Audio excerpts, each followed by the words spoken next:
et bienvenue sur Nethermix Tutoriel. Donc dans le tutoriel précédent, je vous avais dit qu'on allait voir le Localhost, PHP et peut-être d'autres choses. Donc je vais vous faire voir ça tout de suite. Donc il faut aller dans l'onglet Terminal. Donc vous avez le choix, vous passez soit par ici en cliquant sur le petit icône tout à gauche en bas, et vous allez dans l'onglet Internet. Et de là, vous cliquez sur Firefox pour l'ouvrir, ou le mettre sur votre tableau de bord en bas pour l'avoir en raccourci direct.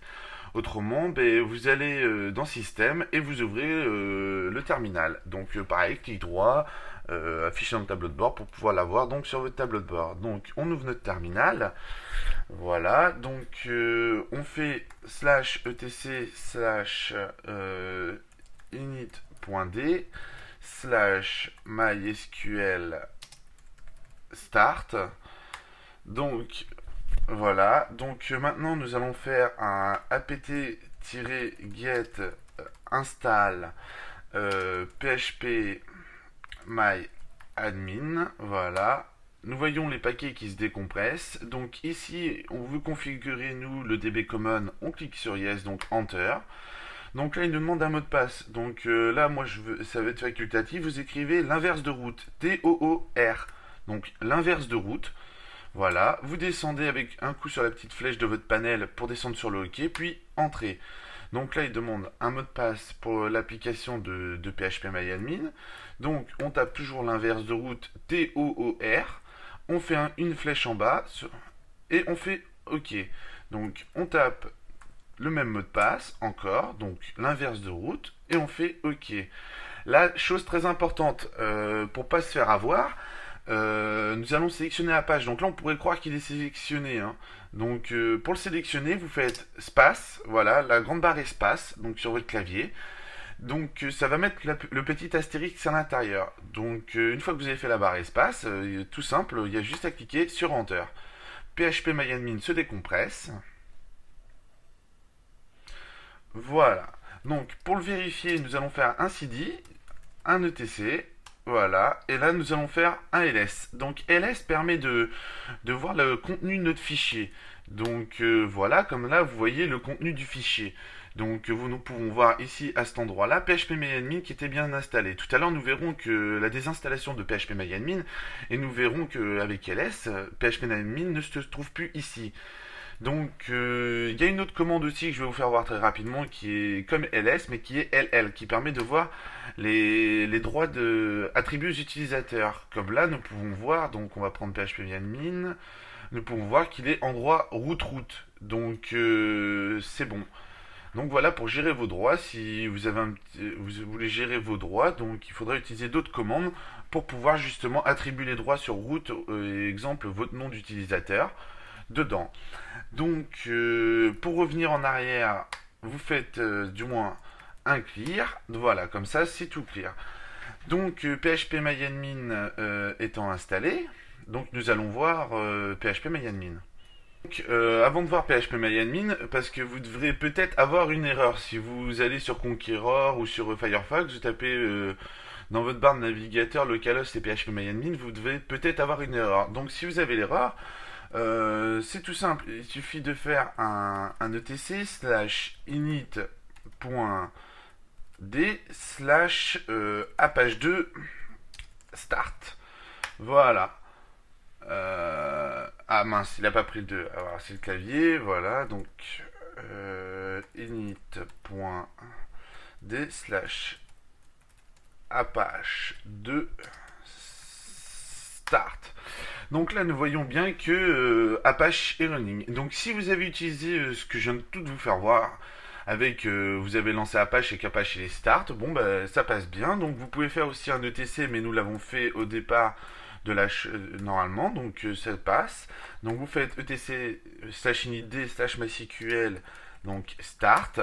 Et de là, voilà. Donc, nous passons, on va le prendre mon Conqueror. Donc, vous faites ça dans Firefox, ça revient exactement au même. Donc, localhost, voilà, il nous dit isWork. Donc, c'est-à-dire que ça, notre serveur est bien en train de travailler, donc c'est bon. Donc, si je tape php-myadmin, voilà, nous arrivons à l'interface de php-myadmin. Donc, bon, ces caractères, je vous donnerai la solution pour désencoder les caractères de façon que ça soit tout lisible. Donc là, vous tapez route et vous tapez tour. Vous faites entrer et nous sommes bien dans PHP-MyAdmin. Donc pour créer des bases, hein, c'est simple, voilà, et nous voyons bien la base qui vient de se créer. Donc Netarmix, voilà, je peux créer mes champs et ainsi de suite. Donc c'est pas le but de ce tutoriel. Si vous voulez un tutoriel sur PHP-MyAdmin, vous regardez sur Netarmix, hein, un tutoriel a été réalisé sous Windows. C'est exactement pareil, hein, PHP-MyAdmin ne change pas dû à la distribution. Donc, on ne sait jamais si vous avez fait une erreur ou autre, je vais vous donner une autre commande. Donc, vous faites un cd, un /etc, voilà.